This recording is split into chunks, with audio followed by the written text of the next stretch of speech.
आप सभी का स्वागत है मॉडर्न क्लासरूम में। आज के इस क्लास में हम एसएससी जीडी के लिए जीएस की क्लास करने वाले हैं। आप सभी को बता दूं, जीएस की जो क्लास है वो मैंने 2 क्लासेस ऑलरेडी अपलोड कर दिया है, तो आप एक बार प्लेलिस्ट में जाके चेक कर लीजिए। आपको वहां पे एसएससी जीडी के लिए जीएस की 2 क्लासेस मिल जाएंगी। ठीक है, आज हम तीसरी क्लास करने वाले हैं, तो इस वीडियो को आप लोग पूरा अंत तक जरूर देखिएगा। यहाँ से आपके एग्जाम में काफ़ी ज़्यादा फायदा होने वाला है। तो चलिए आज की क्लास को हम स्टार्ट करते हैं।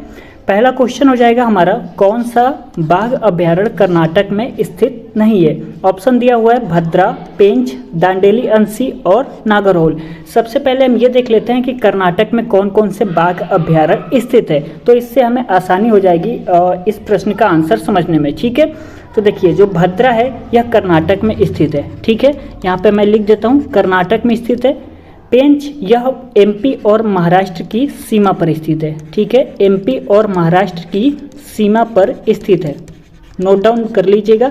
आप साथ में नोट्स बनाते रहिए। ठीक है, चलिए दांडेली अंसी यह आपका हो जाएगा कर्नाटक, और नागरहोल ये भी आपका हो जाएगा, दोनों कर्नाटक में स्थित है। यहाँ पे मैं लिख दे रहा हूँ कर्नाटक में स्थित है।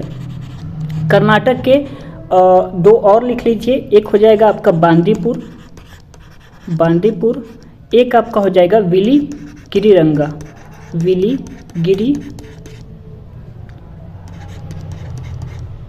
विलीगिरीरंगा। ठीक है, अब आपको समझ में आ गया कौन सा बाघ अभ्यारण्य कर्नाटक में स्थित नहीं है। तो पेंच यह कर्नाटक में स्थित नहीं है। ये कहाँ पर स्थित है? एमपी और महाराष्ट्र की सीमा पर स्थित है। भद्रा कर्नाटक में स्थित है। दांडेली अंसी, नागरहोल और बांदीपुर और विलीगिरीरंगा ये आपका कर्नाटक में स्थित है। जो कर्नाटक राज्य है यह टाइगर की संख्या में दूसरे नंबर पे आता है और पहले नंबर पे आता है एमपी। यहाँ पे नोट डाउन कर लीजिए, पहले नंबर पे आता है एमपी बाघों की मतलब टाइगर की संख्या में। ठीक है, दूसरे नंबर पे आता है आपका कर्नाटक। ध्यान रखिएगा, काफ़ी ज़्यादा इंपॉर्टेंट है, नोट डाउन आप जरूर कर लीजिए। कौन सा बाघ अभ्यारण्य कर्नाटक में स्थित नहीं है? तो पेंच स्थित नहीं है, यह एमपी और महाराष्ट्र की सीमा पर स्थित है। दांडेली अंसी, नागरहोल, भद्रा, बांदीपुर, विलीगिरीरंगा कर्नाटक में स्थित है। पहले नंबर पे टाइगर की संख्या में एमपी आता है, दूसरे नंबर पे आता है कर्नाटक। उम्मीद करते हैं आपको पूरी जानकारी समझ में आ गई होगी। तो चलिए आगे बढ़ते हैं। क्वेश्चन नंबर दूसरा क्या कह रहा है? क्वेश्चन नंबर दूसरा कह रहा है, राष्ट्रपति के पद से संबंधित निम्नलिखित में से कौन सा कथन सही नहीं है। राष्ट्रपति 5 वर्ष की अवधि के लिए पद धारण करता है। दूसरा कह रहा है, राष्ट्रपति को महाभियोग के जरिए कार्यकाल से हटाया जा सकता है। राष्ट्रपति लोकसभा अध्यक्ष को पत्र लिखकर अपने कार्यकाल की समाप्ति से पहले इस्तीफा दे सकता है। राष्ट्रपति अपने कार्यकाल की समाप्ति के बावजूद जब तक उसका उत्तराधिकारी उसके कार्यकाल में प्रवेश नहीं करता तब तक उसका कार्यकाल बना रहेगा। यदि आपने मेरा पॉलिटी की क्लास देखा होगा जिसमें मैंने एक टॉपिक था राष्ट्रपति, उसमें मैंने आपको ये सारी बातें समझाई थी। यदि आपने उस क्लास को देखा होगा तो आपको इस प्रश्न का आंसर बहुत आसानी से पता लग गया होगा। ठीक है, नहीं देखा है और नहीं आपको इस प्रश्न का आंसर पता है तो मैं ज़रूर बताऊंगा। ठीक है, तो चलिए मैं आपको बताता हूँ इस प्रश्न का आंसर। क्वेश्चन कह रहा है, राष्ट्रपति के पद से संबंधित निम्नलिखित में से कौन सा कथन सही नहीं है। तो सबसे पहले हम ये देख लेते हैं कौन सा कथन सही है। ठीक है, देखिए राष्ट्रपति 5 वर्ष की अवधि के लिए पद धारण करता है। जी हाँ, बिल्कुल सही है। राष्ट्रपति को महाभियोग के जरिए कार्यकाल से हटाया जा सकता है, ये भी सही है। राष्ट्रपति लोकसभा अध्यक्ष को पत्र लिखकर अपने कार्यकाल की समाप्ति से पहले इस्तीफा दे सकता है, बात यहीं पे गड़बड़ हो जाती है। ठीक है, राष्ट्रपति लोकसभा अध्यक्ष को पत्र लिखकर अपने कार्यकाल की समाप्ति से पहले इस्तीफा दे सकता है, यहाँ पे गलत है। राष्ट्रपति जो है वह उपराष्ट्रपति को अपना इस्तीफा देता है। किसको देता है? उपराष्ट्रपति को। नोट डाउन जरूर कर लीजिएगा, किसको देता है? उपराष्ट्रपति को अपना इस्तीफा देता है, न कि लोकसभा अध्यक्ष को। तो यहाँ ऑप्शन नंबर यहाँ पे सी सही हो जाएगा। राष्ट्रपति अपने कार्यकाल की समाप्ति के बावजूद जब तक उसका उत्तराधिकारी उसके कार्यकाल में प्रवेश नहीं करता तब तक उसका कार्यकाल बना रहेगा, तो ये भी आपका ऑप्शन सही रहेगा। ठीक है, तो इस प्रश्न का आंसर आपका सही हो जाएगा ऑप्शन नंबर सी। ये गलत है क्योंकि राष्ट्रपति लोकसभा अध्यक्ष को अपना पत्र नहीं लिखता है। किसको लिखता है? उपराष्ट्रपति को अपना त्याग पत्र देता है। उम्मीद करते हैं आपको समझ में आ गया होगा। तो चलिए आगे बढ़ते हैं क्वेश्चन को। तीसरा प्रश्न कह रहा है हमारा, राष्ट्रपति और उपराष्ट्रपति का चुनाव करता है और सर्वोच्च न्यायालय और उच्च न्यायालय के न्यायाधीशों को हटा देता है। ठीक है, यहाँ टाइपिंग करने में गलत हो गया तो आप इग्नोर करिए क्योंकि काम बहुत सारा रहता है, खुद का भी पढ़ना रहता है। ये जो आप कंटेंट देख रहे हैं ये खुद का टाइप किया हुआ है, तो कभी कल मिस्टेक हो जाता है तो आप इग्नोर करिए, ठीक है। क्वेश्चन कह रहा है राष्ट्रपति और उपराष्ट्रपति का चुनाव करता है और सर्वोच्च न्यायालय और उच्च न्यायालय के न्यायाधीश को हटा देता है। कौन हटाता है? रक्षा मंत्रालय, संसद, प्रधानमंत्री कार्यालय, भारतीय प्रतिभूति और विनिमय बोर्ड। कौन करता है? तो इस प्रश्न का आंसर हो जाएगा संसद, ठीक है। संसद जो है वह राष्ट्रपति और उपराष्ट्रपति का चुनाव करता है, ठीक है, और सर्वोच्च न्यायालय और उच्च न्यायालय के न्यायाधीशों को हटा देता है। ये बात आपको ध्यान रखना है। कौन करता है? संसद राष्ट्रपति और उपराष्ट्रपति का चुनाव करता है और सर्वोच्च न्यायालय और उच्च न्यायालय के न्यायाधीशों को हटा देता है। उम्मीद करते हैं समझ में आ गया होगा। चलिए आगे देखते हैं। क्वेश्चन नंबर अगला कह रहा है महाराष्ट्र में विधवा पुनर्विवाह हेतु अभियान का नेतृत्व किसने किया है? विष्णु परशुराम पंडित ने, BM मालाबारी ने, गोपाल हरि देशमुख ने, दादा भाई नौरोजी ने। तो इस प्रश्न का आपका सही आंसर हो जाएगा option number A, Vishnu Parshuram Pandit ने महाराष्ट्र में विधवा पुनर्विवाह हेतु अभियान का नेतृत्व किया है, ठीक है। जो विष्णु परशुराम पंडित है इन्होंने 1866 में पुनर्विवाह उत्तेजक मंडल की स्थापना की थी। इसको भी आपको ध्यान रखना है, ठीक है। मैं यहाँ पे लिख दे रहा हूँ 1866 में पुनर्विवाह उत्तेजक मंडल की स्थापना किसने की थी? विष्णु परशुराम पंडित ने किया था। यहाँ पे मैं लिख दे रहा हूँ पुनर्विवाह उत्तेजक मंडल की स्थापना किसने की थी? तो विष्णु परशुराम पंडित ने स्थापना की थी पुनर्विवाह उत्तेजक मंडल की, ठीक है। यदि हम बात करें विधवा पुनर्विवाह के लिए सबसे ज़्यादा प्रयास किसने किया था, तो ईश्वर चंद्र विद्यासागर ने सबसे ज़्यादा प्रयास किया था, ठीक है। किस गवर्नर के समय प्रयास किया था? तो डलहौजी और कैनिंग के समय प्रयास किया था। ये भी आपको ध्यान में रखना है, ठीक है। मैंने क्या होता है विधवा पुनर्विवाह के लिए सबसे ज़्यादा प्रयास किसने किया? आप नोट डाउन जरूर कर लीजिएगा। जो मैं बोल रहा हूँ वो आप नोट डाउन करते रहिए। यदि मैं नहीं लिख रहा हूँ तो भी आप वहाँ पे नोट डाउन करते रहिए, ठीक है। सबसे ज़्यादा प्रयास किसने किया था? तो ईश्वर चंद्र विद्यासागर ने किया था। ईश्वर चंद्र विद्यासागर ने सबसे ज़्यादा प्रयास किया था। किस गवर्नर के समय पे किया था? तो डलहौजी और कैनिंग के समय पे प्रयास किया था, ठीक है। इतनी बातें आपको समझ में आ गई। डलहौजी और कैनिंग के समय, डलहौजी और कैनिंग के समय। यदि हम बात करें डलहौजी का कार्यकाल क्या था, तो डलहौजी का कार्यकाल हो जाएगा 1848 से 56 तक, ठीक है। 1848 से 56 तक। और कैनिंग का जो कार्यकाल है वो आपका हो जाएगा 1856 से 1862। इतनी बातें आपको समझ में आ गई। मैंने क्या बताया? महाराष्ट्र में विधवा पुनर्विवाह हेतु अभियान का नेतृत्व किसने किया है? तो विष्णु परशुराम पंडित ने किया है। और विष्णु परशुराम पंडित ही 1866 में क्या करते हैं? पुनर्विवाह उत्तेजक मंडल की स्थापना कर देते हैं। सबसे ज़्यादा विधवा पुनर्विवाह के लिए प्रयास किसने किया है? तो ईश्वर चंद्र विद्यासागर ने सबसे ज़्यादा प्रयास किया है। किस गवर्नर के समय प्रयास किया? तो डलहौजी और कैनिंग के समय सबसे ज़्यादा प्रयास किया गया है। किसके द्वारा?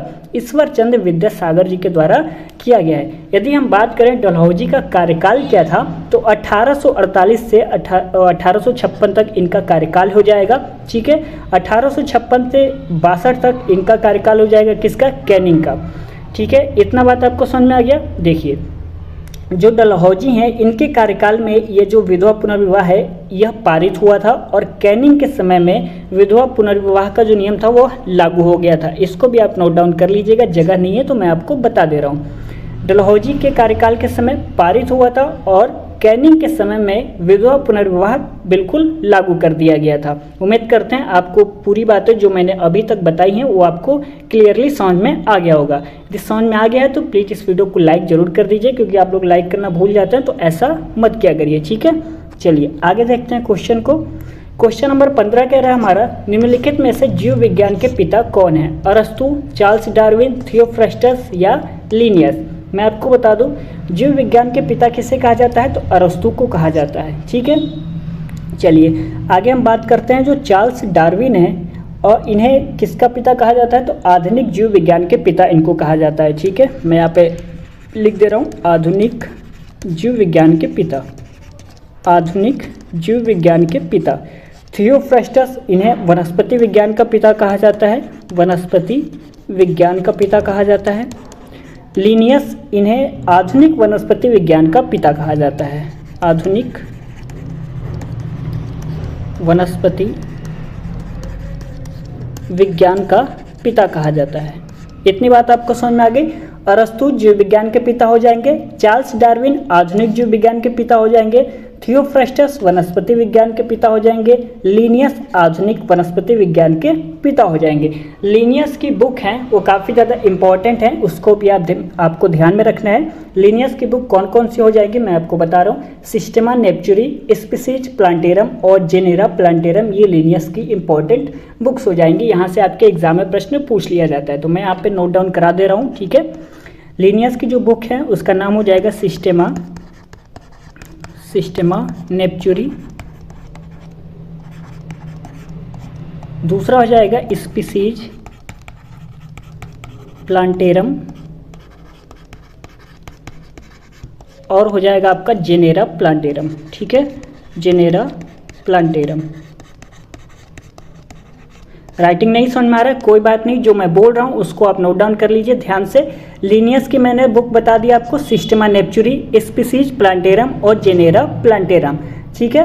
जो थियोफ्रास्टस है इनकी भी एक बुक है। थियोफ्रास्टस की बुक का क्या नाम है? थियोफ्रास्टस की बुक हो जाएगी हिस्टोरिया प्लांटेरम, इसको भी आप नोट डाउन कर लीजिएगा, हिस्टोरिया प्लांटेरम।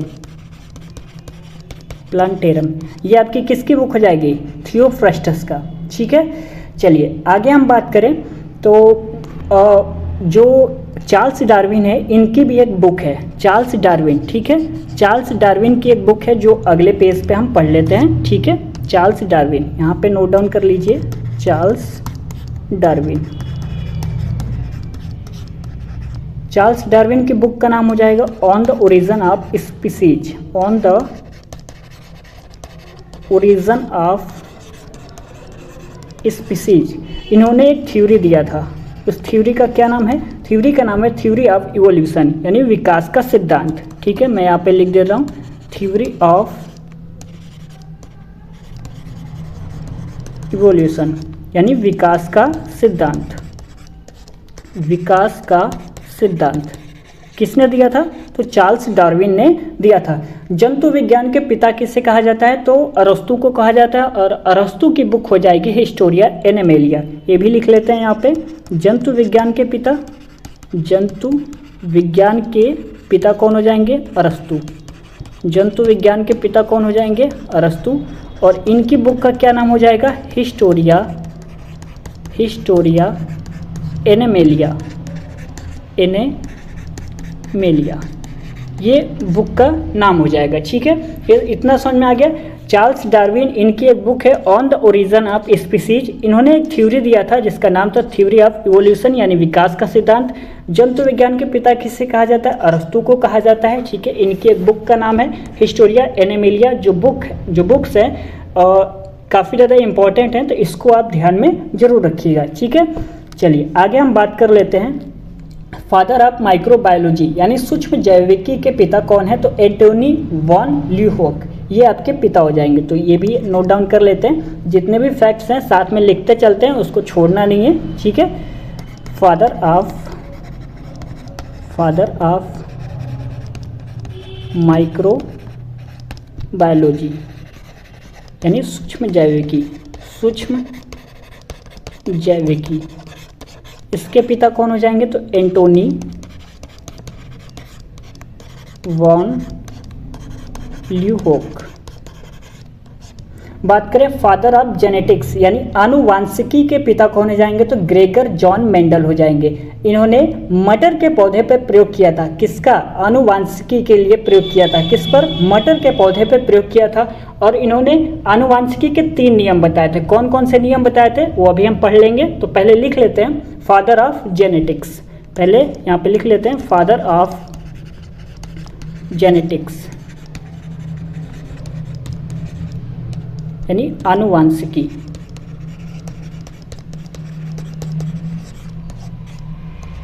किसे कहा जाता है?